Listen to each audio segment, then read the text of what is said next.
Hello, I'm your host, Brian Callanan. With Election Day just a few weeks away, our state's political parties are putting on the pressure for your vote. Beyond the tight presidential race, State Attorney General Bob Ferguson and former King County Sheriff and U.S. Congressman Dave Reichert are battling it out for Olympia's top job. A balanced government in Washington State, mind-blowing. And I'll advocate for you each and every day if I'm elected governor. I'm running for governor to fix what's wrong and do what's right. Republican Reichert trails Ferguson in the polls and in money raising. But can the AG hang on to win? It won't be easy, but I've never been satisfied with the status quo. For State Lands Commissioner, King County Council Chair Dave Upthegrove survived the closest primary in state history and will face off with former Congresswoman Jamie Herrera Butler. Now, I won't leave my kids a legacy of burning forests and choking smoke. Republican Butler is not endorsed by the state GOP, and Democrat Upthegrove has some ground to make up. Democrats are energized up and down the ballot. The state attorney general race pits Republican Pete Serrano against Democrat Nick Brown. But legally speaking, a slate of GOP-led initiatives may hold the biggest challenges for voters statewide. I want people to have a choice. Hedge fund manager Brian Haywood leads a group called Let's Go Washington, supporting 4 measures that would roll back legislative efforts on natural gas, climate goals, long-term care insurance, and capital gains taxes in our state. And the backers of these initiatives are being purposefully misleading. The chairs of the state Democratic and Republican parties are making their case to voters. We have a historic opportunity. We want to fix what's broken. It's a political party showdown on City Inside Out.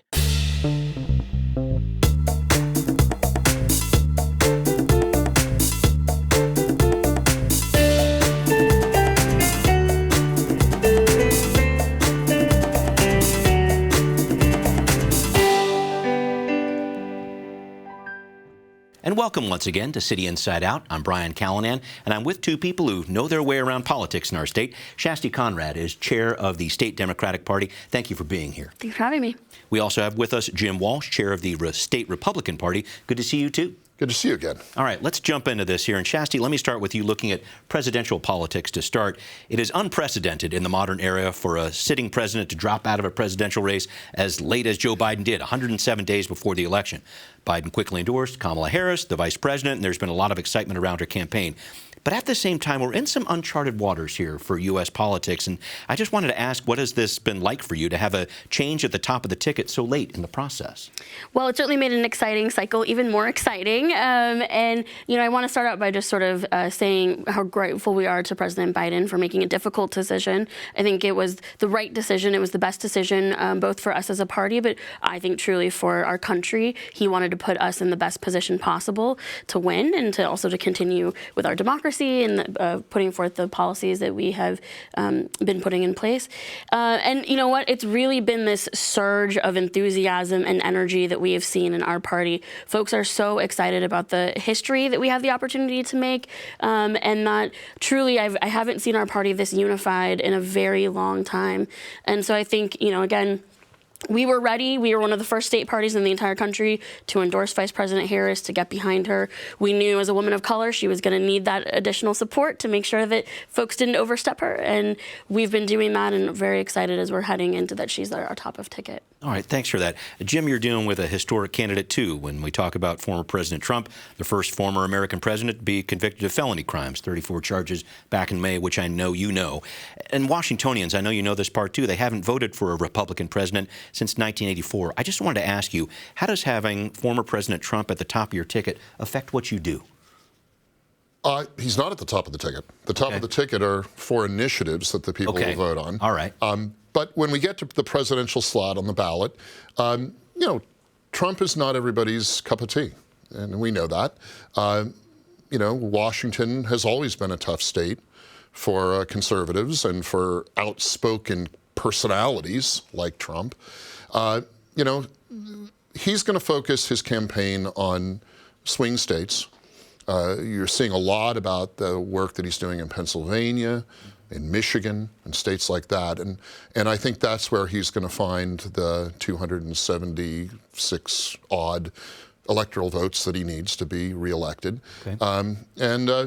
you know, Washington, the West Coast is always tough for conservatives, but I think you're going to see an electoral win for Trump and possibly a popular vote win. Okay. I'm going to stick with you, Jim, and go down the path, if I could, with you, because Washingtonians haven't voted for a Republican governor since 1980. And that's not the only challenge for Dave Reichert in his run for governor. He's behind in the polls, behind in fundraising. He also did not receive the official endorsement of the state GOP.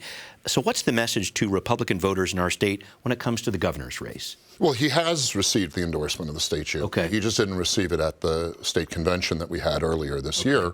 The state committee of the party endorsed Reichert and a slew of other candidates who'd proceeded through the state primary a few weeks ago.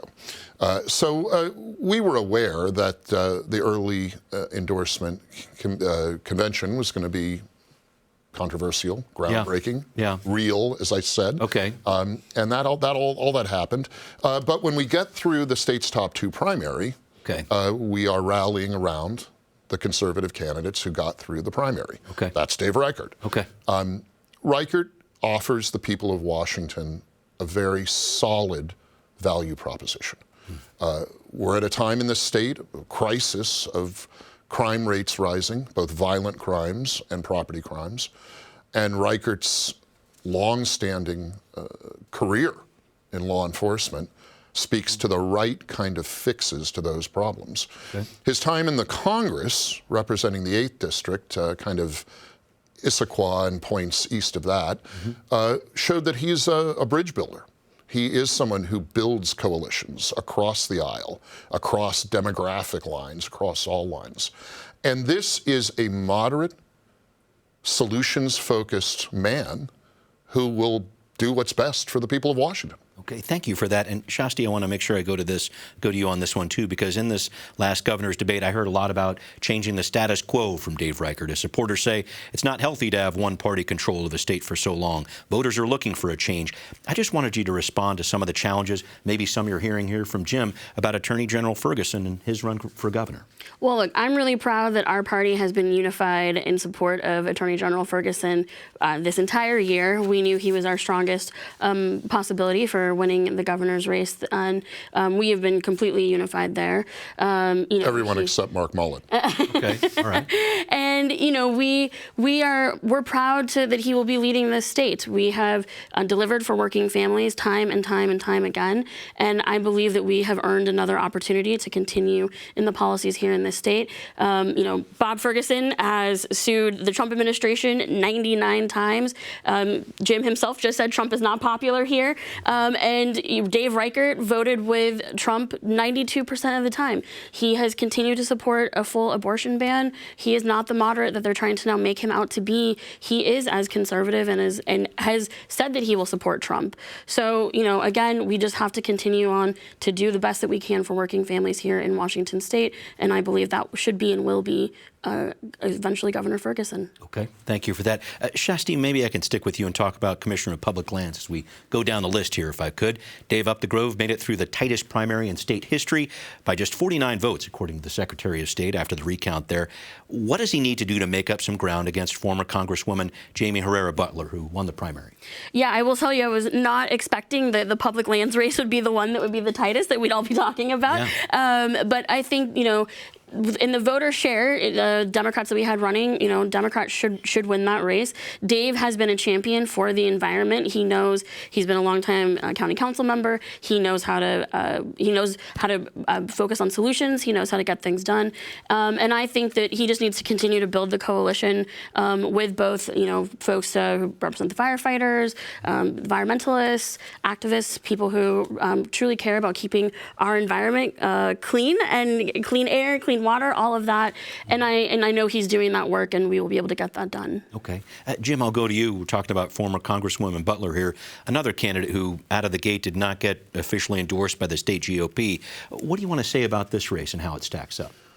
This could be the most important race we see in Washington State this election cycle. It's of huge importance to the environmental well-being of the state, to the fiscal well-being of the state. The department has been mismanaged, frankly, for several generations of leadership and needs a fresh start. the Commissioner of Public Lands should not be a champion for the environment. The Commissioner should be a champion for the people of the state. The Department of Natural Resources is chartered to generate non-tax revenue for schools and libraries and hospital districts, and has failed to do that effectively over the past 30 years. I think that Jamie Herrera Butler will be the person who can bring that department back to its charter, back to its mission, and help schools, and help hospitals, and help fire districts all around the state. You don't think, please, you had something to say? I question that because she is mostly funded by timber industry, by oil and gas. I mean, that's not the people. They are not representative of the people of Washington state. So I think you always follow the money, and I don't see that from Jamie. She was not backed by your party. In fact, at that convention, people turned their backs on her. So it doesn't feel like the coalition is there to support her. But also, she was rejected by the voters in Congressional District 3. And I don't see how she is going to be able to be a leader for all of Washington in that. She won the primary. Okay. And we will see what happens in the general here. I know that was a tight race there as well. Maybe I can move on to the AG's race. And Jim, I'll go to you on this one. The Republican candidate, Pete Serrano, the mayor of Pasco, faces Democrat Nick Brown, a former U.S. attorney. Their recent debates show us they have very different concepts of what this job is all about. Serrano is saying let's refocus the AG's job on advising regulatory agencies, maybe not so much on proposing legislation. Brown saying not proposing legislation could be a big missed opportunity. He says he's trying to advocate for the people of Washington. Talk to me about this race, please. Pete Serrano has read the Constitution, and he knows the difference between the executive branch and the legislative branch. Yes, on occasion, executive agencies will rightly make a suggestion about legislation, but some agencies, particularly in our state, do it all the time. It's their biggest activity. And I think Serrano's point there is entirely valid and entirely timely. Serrano is also someone who will protect the little guy. His opponent represents big corporate interests, big corporate money, and has a tradition of that. He's an ambitious guy. He's a smart guy. Clearly, he wants to be senator or president or something else. Serrano will be happy to be a good state attorney general.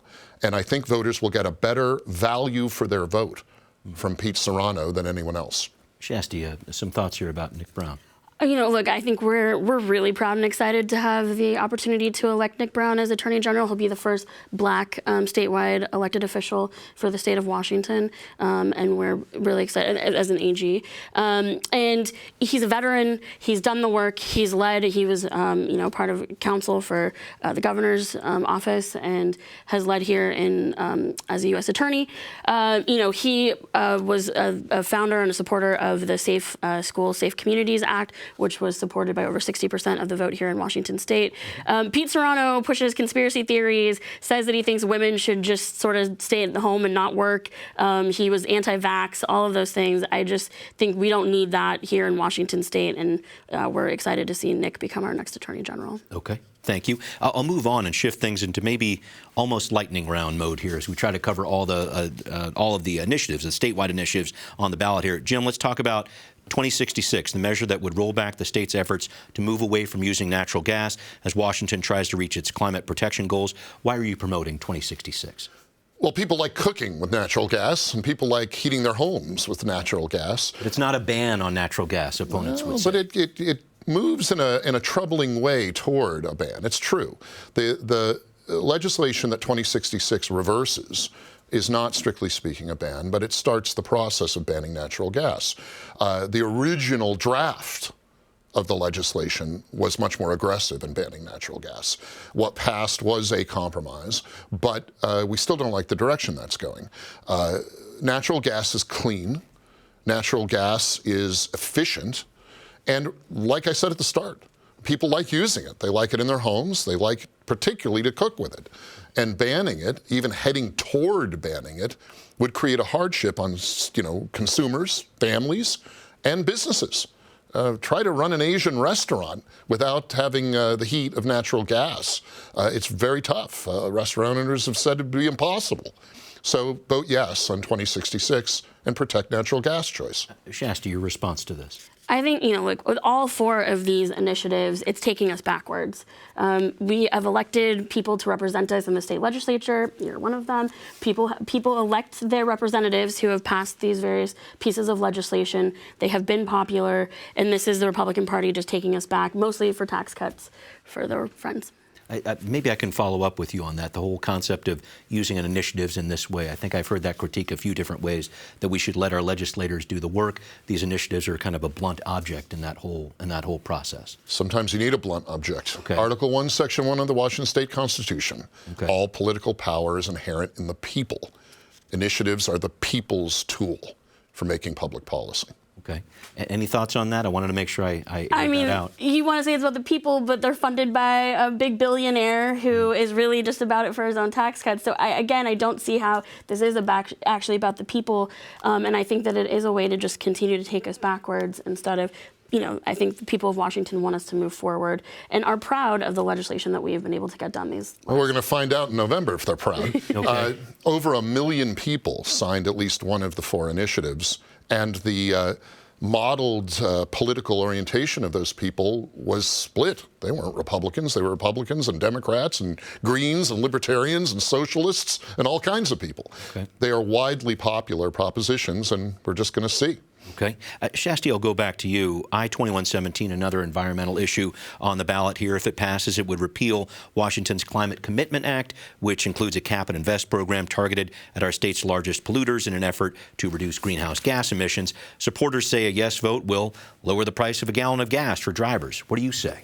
Here in Washington State, that piece of legislation in particular has been one that has been modeled across the entire country. People are looking at us as a leader on being able to combat climate change and really make a difference in making sure that Washington is a state where everybody feels that they can live their best healthy lives here, and that it is about people, but it matters about how clean our air is, how clean our water is. And also these initiatives are about, they're going to defund so many of, it's going to take money out of the schools, take money away from our frontline workers. This is us turning backwards, and we cannot do that. We have to continue to move forward.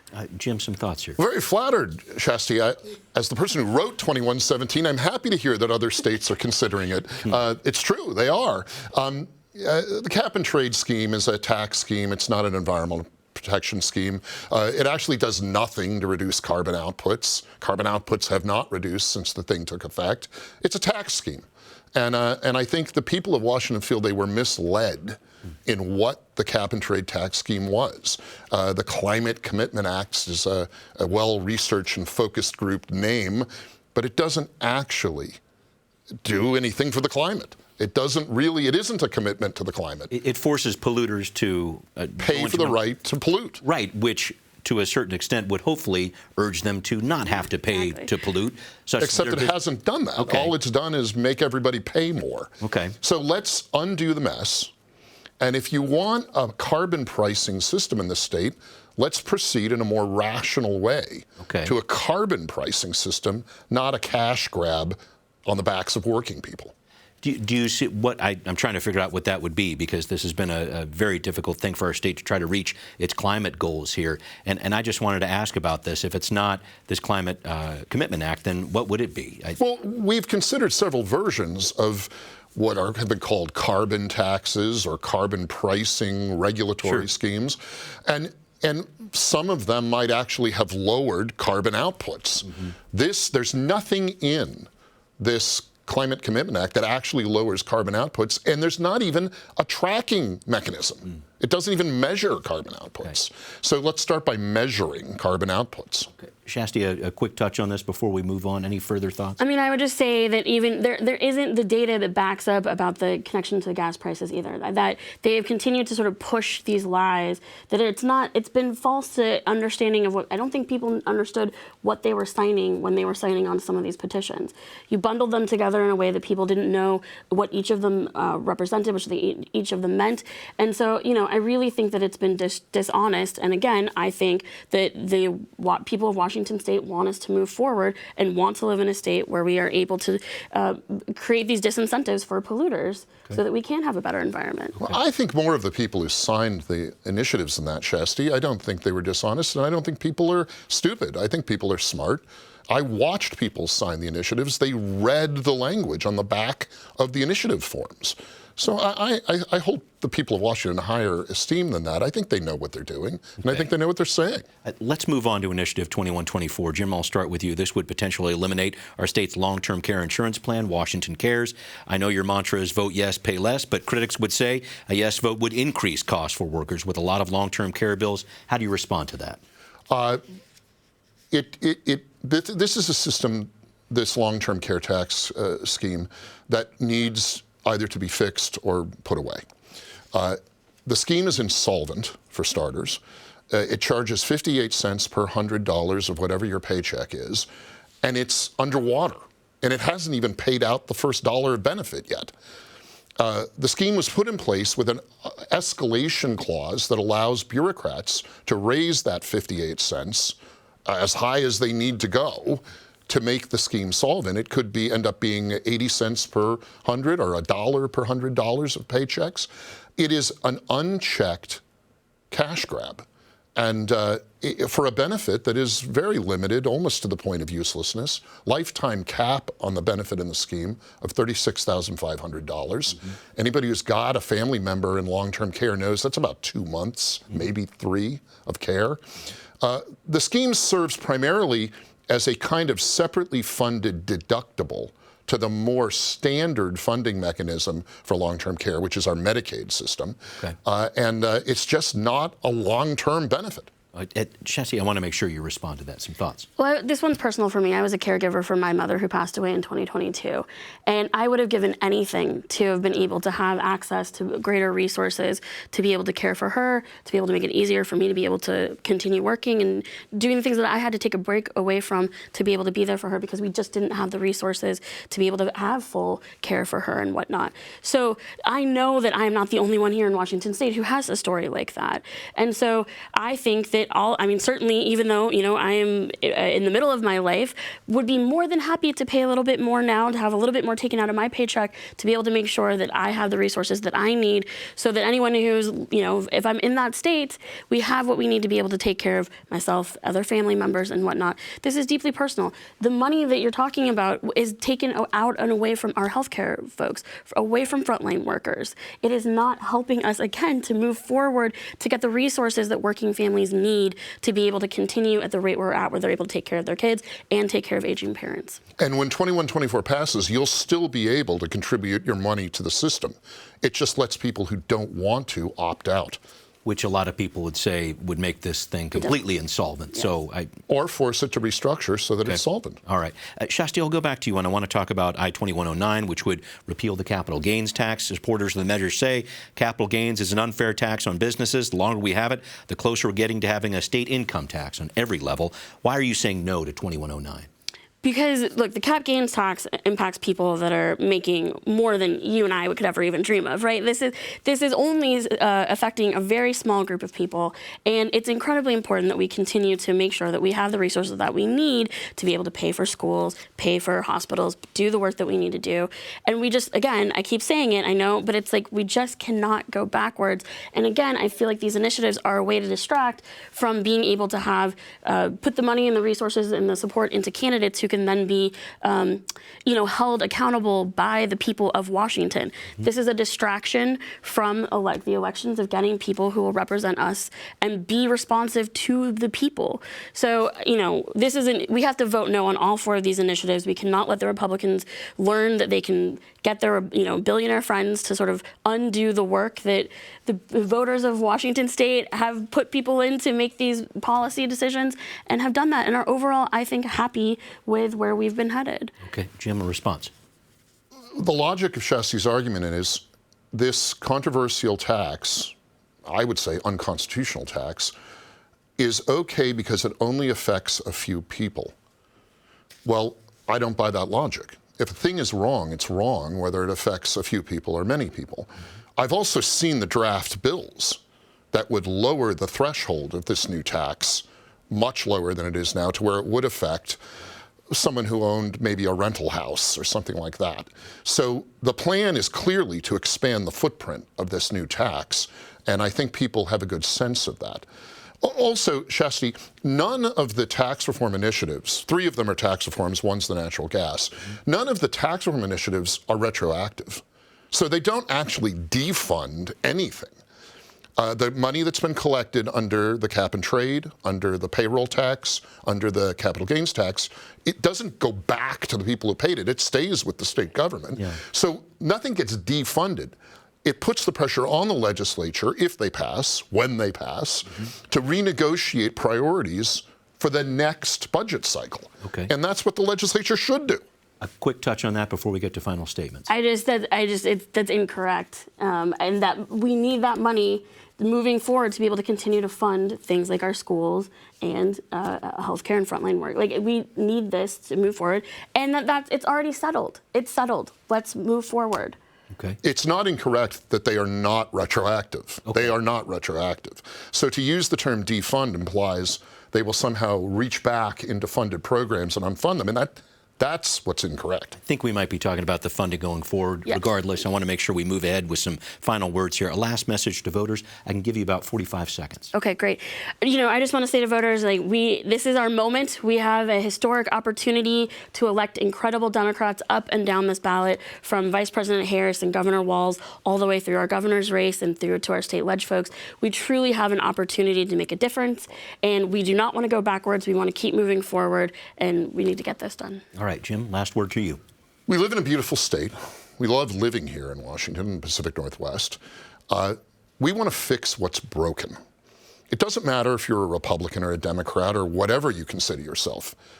Look to the individuals who will speak with clarity and purpose about fixing what's broken and encouraging the best in what living in Washington means.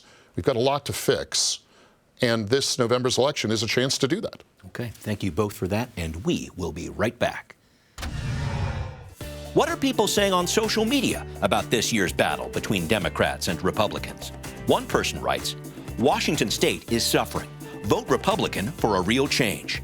Another person comments, "I support Democrats until the menace of Trumpism and its abettors are gone."